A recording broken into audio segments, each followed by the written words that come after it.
हाँ बच्चों, आज हम एक्सरसाइज 4.6 के कुछ क्वेश्चन देखेंगे। एक्सरसाइज 4.6 क्या है? Solution of equations. ये अकेला ऐसा चैप्टर है या टॉपिक है बेटा जिससे 5 मार्क्स का एक क्वेश्चन बिल्कुल पक्का पक्का आ रहा है। तो आपको इस एक्सरसाइज को, इस टॉपिक को अच्छे से प्रिपेयर कर लेना है। दो कारण हैं। पहली बात, एक तो इस एक्सरसाइज से क्वेश्चन पक्का आ रहा है, और सेकंड, ये क्वेश्चन थोड़ा सा लेंदी है। क्वेश्चन लेंदी है और हम लास्ट में आंसर चेक भी कर सकते हैं। सपोज ऐसा हुआ कि हमने 15 या 20 मिनट वेस्ट करके अपना क्वेश्चन सॉल्व किया और बाद में पता चला कि हमारा आंसर ही चेक नहीं हो रहा है, तो हमारी पूरी मेहनत वेस्ट चली जाएगी। तो बेटा, ये जो एक्सरसाइज है 4.6, इससे क्वेश्चंस को अच्छे से प्रिपेयर करना है। आज मैं कुछ क्वेश्चंस आपके सामने प्रेजेंट कर रहा हूँ। इन तीनों या चारों क्वेश्चंस को अच्छे से आप देखेंगे। पहला क्वेश्चन ये है बेटा, सॉल्यूशन ऑफ इक्वेशंस क्या है। आपको 3 क्वेश्चंस दी हुई हैं and it is given that solve the following system of equations using matrix method. इस टॉपिक में आपको 3 क्वेश्चंस दी होंगी और आपसे कहा जाएगा कि सॉल्व यूजिंग मैट्रिक्स मेथड। हमें इक्वेशंस को मैट्रिक्स मेथड से सॉल्व करना है। क्लास 10 का एलिमिनेशन या सब्स्टिट्यूशन मेथड नहीं लगाना है, तो हमें मैट्रिक्स मेथड से सॉल्व करना है। पहला काम क्या करना है, आप तीनों इक्वेशंस को एक के नीचे एक लिख लो।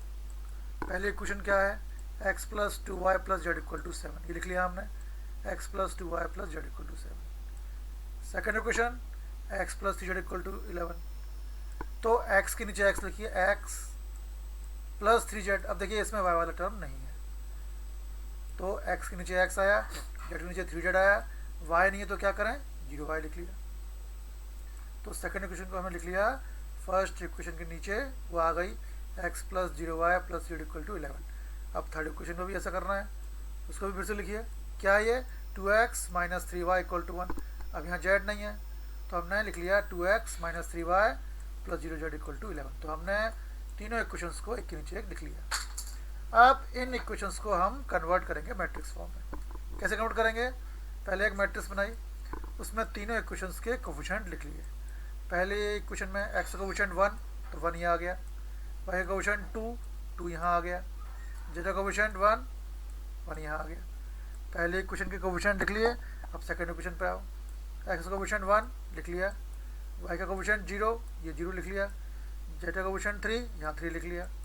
अब थर्ड इक्वेशन पे आओ, यहाँ 2 माइनस 3 0, तो ये तीनों नंबर मैंने लिख लिए, 2 माइनस 3 0। क्या किया मैंने, जो कोफिशिएंट्स थे, वेक्टर कोफिशिएंट्स थे एक्स वाई जेड के, उनको मैट्रिक्स फॉर्म में अरेंज कर लिया, ये अरेंज कर लिया। इसके इनटू में एक दूसरा मैट्रिक्स आएगा जिसमें वेरिएबल्स होंगे। कौन कौन से वेरिएबल हैं, एक्स वाई जेड।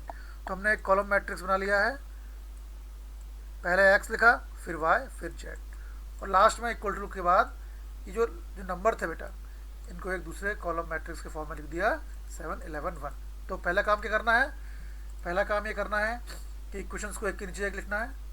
x के नीचे x आना चाहिए, y के नीचे y, और z के नीचे z आना चाहिए। फिर हम इनके कोफिशिएंट्स को मैट्रिक्स में अरेंज कर लेते हैं, उसके बाद वेरिएबल आते हैं, और फिर इक्वल टू में आता है, सारे कांस्टेंट को हमने मैट्रिक्स के फॉर्म में लिख लिए।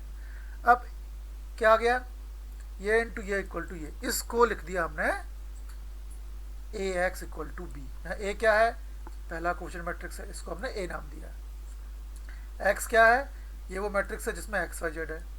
इक्वल टू के बाद b क्या है, जिसमें कांस्टेंट है 7 11 1। ax equal to B. करना क्या है, हमें सॉल्व करने को कहा गया है।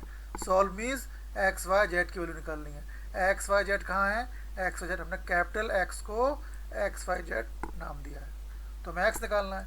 तो बेटा ए एक्स इक्वल टू बी, तो एक्स क्या हो गया, ए इनवर्स बी। ए गया राइट साइड में, ध्यान रखिए X equal to A inverse B है, इसको बी ए इनवर्स नहीं लिखना है, तो x आ गया ए इनवर्स। कुल मिला के अब हमें केवल इस इक्वेशन को सॉल्व करना है, इस इक्वेशन की वैल्यू निकालनी है।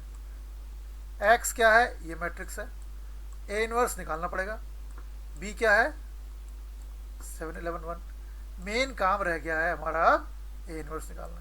ए इनवर्स का फॉर्मूला क्या है बेटा, आपने पढ़ा हुआ है, A inverse is adjoint A by determinant A. हम एडजॉइंट ए निकालेंगे, उसको डिवाइड करेंगे डिटरमिनेंट ए से, तो हमें ए का इनवर्स मिल जाएगा। अब ये क्या है, ए जो कोफिशिएंट मैट्रिक्स हमने बनाया था बेटा, वो ये था, ए था 1 2 1 1 0 3 2 माइनस 3 0। तो पहले जब भी हम इन्वर्स निकालेंगे बेटा, we have to evaluate determinant of A.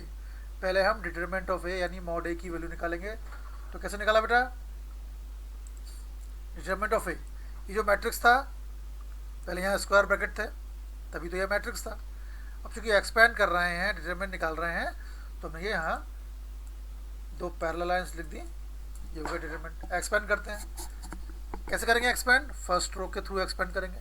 पहले फर्स्ट एलिमेंट लिखा है 1, तो पहले 1 लिख लिया। किस रो में है ये? इस रो में है, इस कॉलम में छुपा लो। बचा क्या? ये इंटू करो। कैसे करेंगे इंटू? 0 इंटू 0 0, बीच में माइनस आ गया बेटा। फिर -3 इंटू -3 -9 आ गया, तो ये आ गया 0 प्लस 9 आ गया।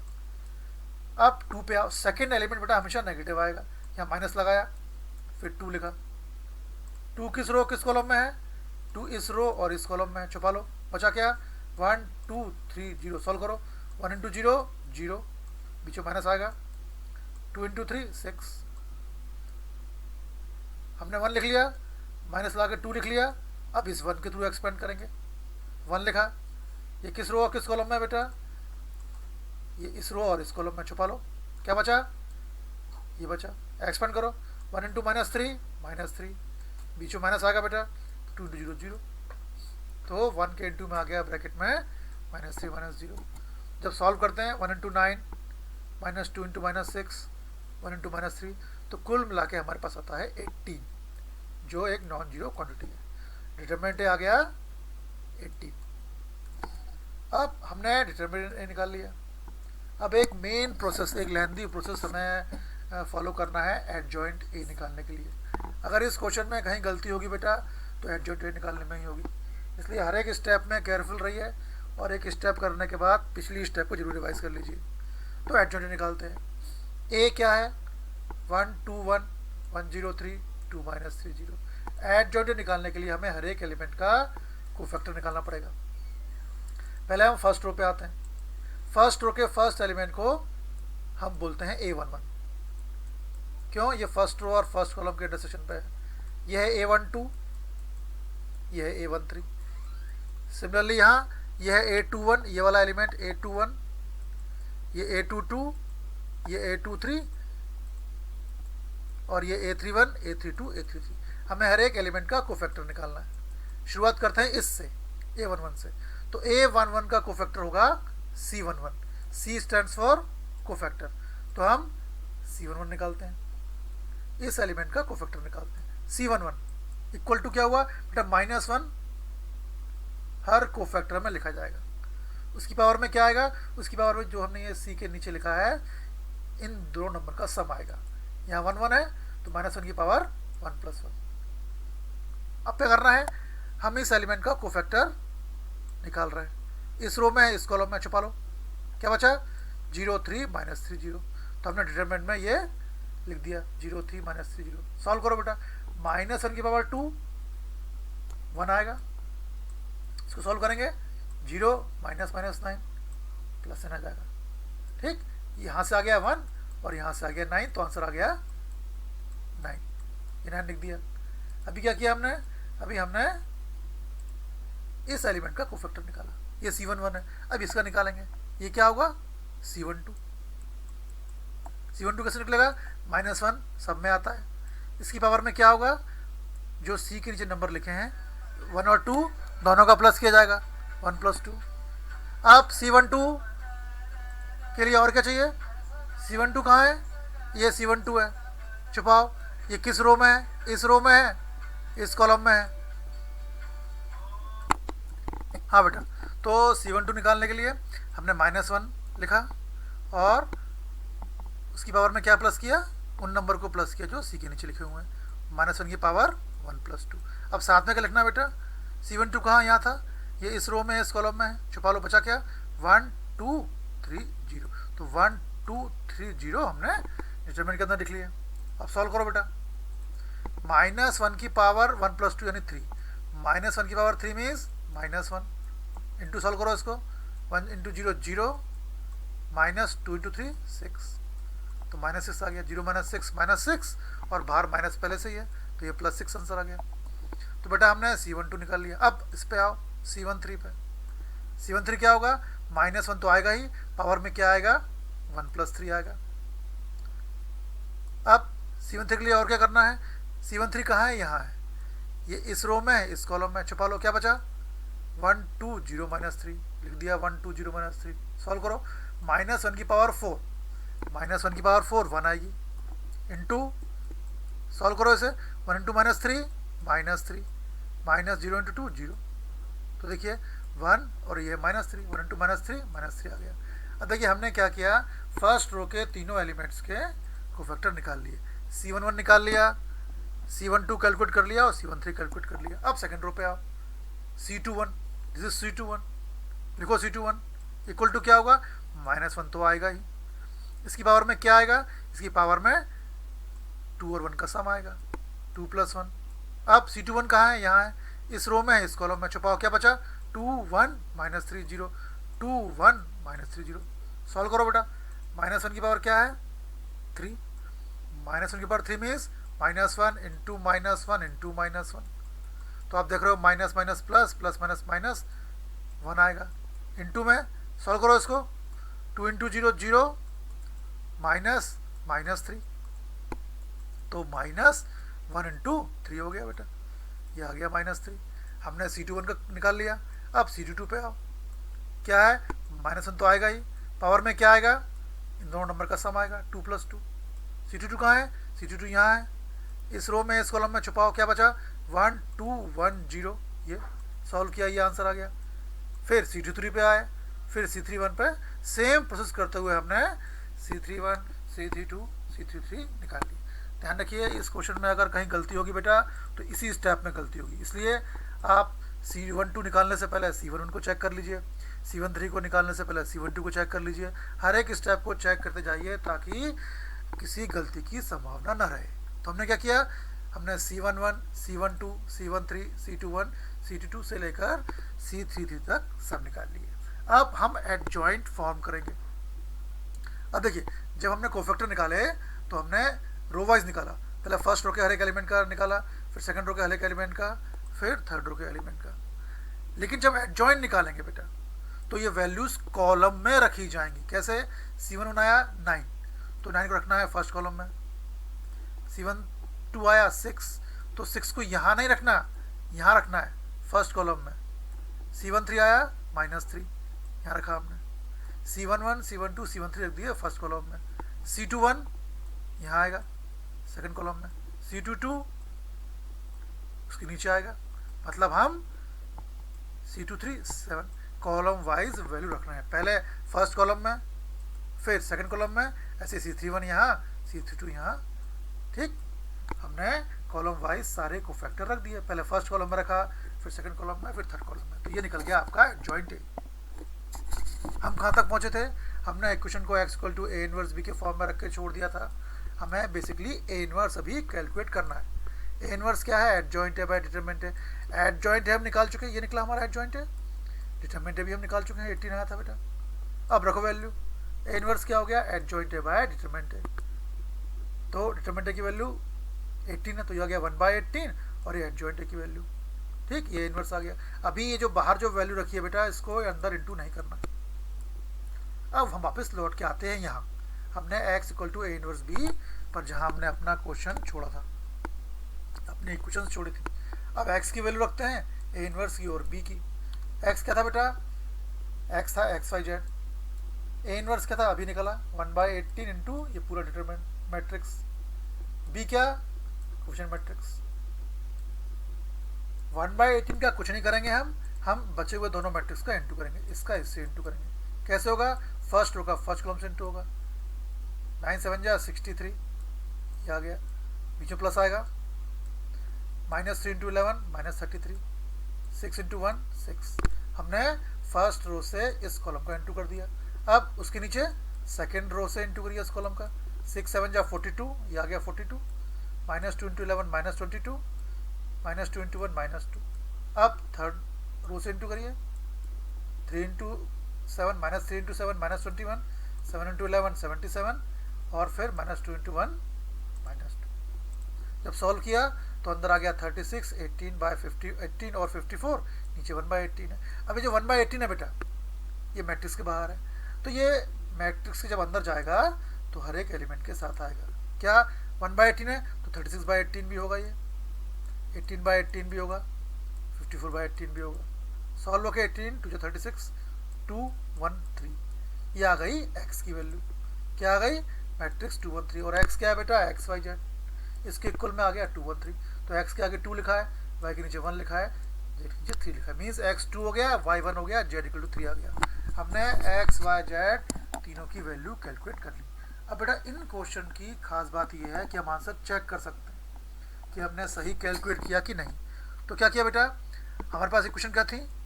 x plus 2y plus Z equal to 7, x plus Z equal to 11, 2x minus 3y equal to 1। हम x की जगह 2, y की जगह 1 और z के प्लेस पे 3 वैल्यू रख के देखते हैं। जहाँ x था वहाँ 2 रखो, जब y था 1 रखो, जहाँ z था वहाँ 3। तो 2 प्लस 2 इंटू 1, z 3 है, 3 इक्वल टू राइट साइड में 7। सॉल्व करते हैं बेटा, तो 2 प्लस 2 4 और 3 7, देखो 7 इक्वल 7 आ गया। ऐसा ही हम बाकी दोनों इक्वेशन में भी रख के दे सकते हैं। ये एक्स वाई जेड की वैल्यू रखने के बाद आपने देखा कि L H S equal to R H S सही आया, मतलब हमारा क्वेश्चन सही है, आपके 5 नंबर कहीं नहीं गए। और अगर नहीं आया इसका मतलब है आपने कहीं ना कहीं गलती की है, आपको पूरा क्वेश्चन फिर से चेक करना पड़ेगा। तो बेटा ये क्वेश्चन बिल्कुल एग्जाम में पक्का आना है, आपको हर एक क्वेश्चन इस तरह का एक क्वेश्चन आपको रोज करना है, ताकि आप इस क्वेश्चन को आपको बिल्कुल अच्छे से क्लियर हो जाए आपको, और आप ये विदिन 15 मिनट्स कर पाएँ। कि यही ऐसा टॉपिक है जिससे क्वेश्चंस एज इट इज़ उठ के आने। और एक क्वेश्चन और देखिए बेटा, ये वर्ड प्रॉब्लम है, एक दो बार ऐसा भी क्वेश्चन आया है। क्या है? सम ऑफ 3 नंबर 6 है, 3 नंबर को सम करने पर 6 आ रहा है। If we multiply third number by 3 and add second number to it we get 11। By adding first and third number we get double of second number. पहले इनकी हम इक्वेशन बनाएंगे। कैसे बनाएंगे बेटा? क्या बोल रहा है? Sum of 3 number is 6, 3 number का सम 6 है। हमने मान लिया let number are X Y Z. क्या बोल रहा है? सम ऑफ 3 नंबर इज 6, मतलब तीनों का सम 6 है। If we multiply third number by 3 and add second to it, third number में यानी जेड में 3 से इंटू करो और सेकंड नंबर ऐड कर दो, वी गेट 11।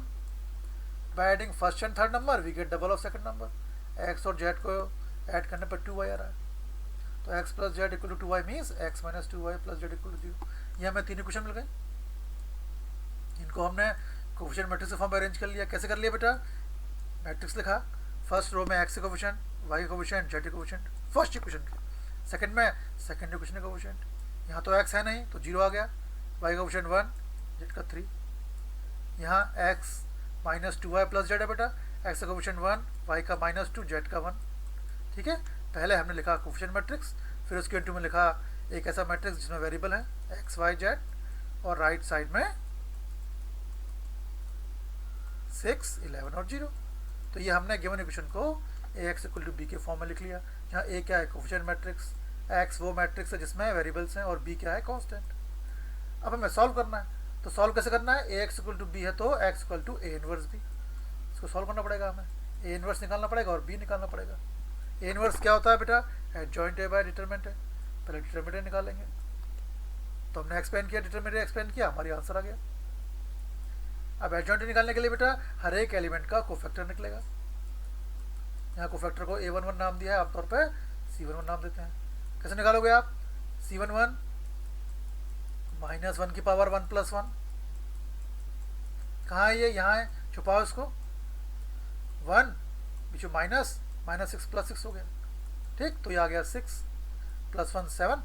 आप ऐसे ही करके सारे कोफैक्टर निकालोगे, पहले फर्स्ट रो के सारे एलिमेंट का, फिर सेकंड रो के सारे एलिमेंट का, फिर थर्ड रो के एलिमेंट का।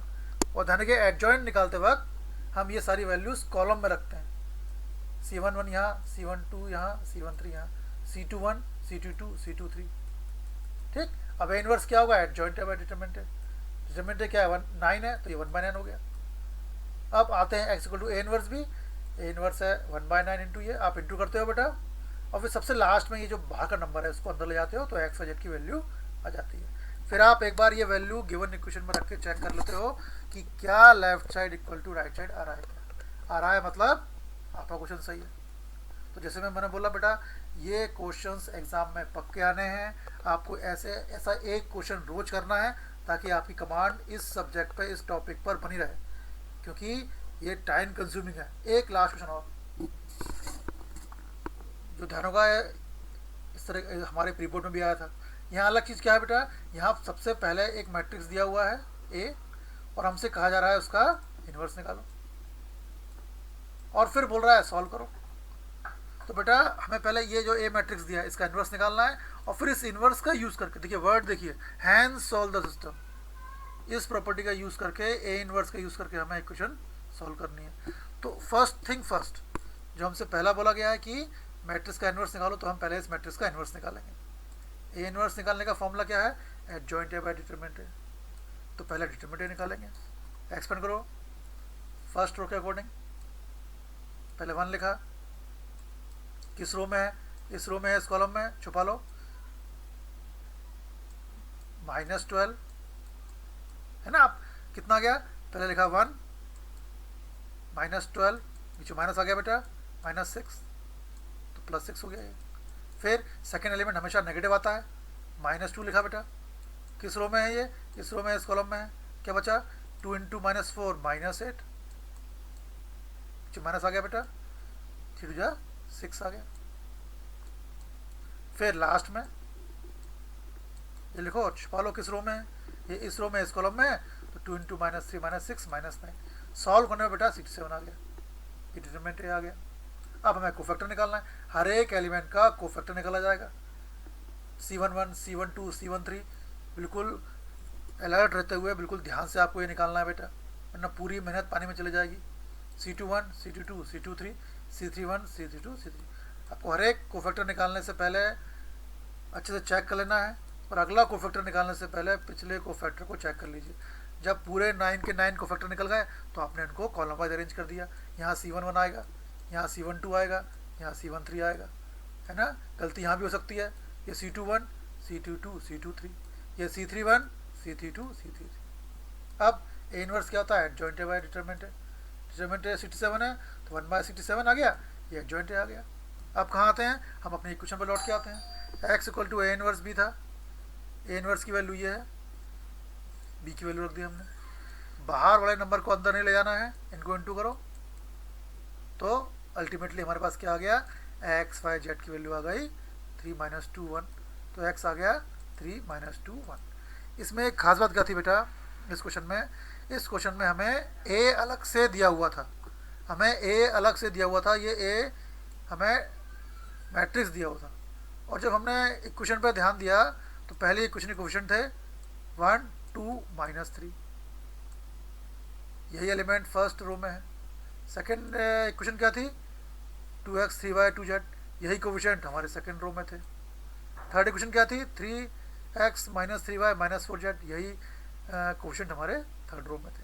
तो इसमें बेटा कोएफिशिएंट मैट्रिक्स हमें दिया हुआ था, पर पहले हमें उसका इन्वर्स निकालना था, ठीक।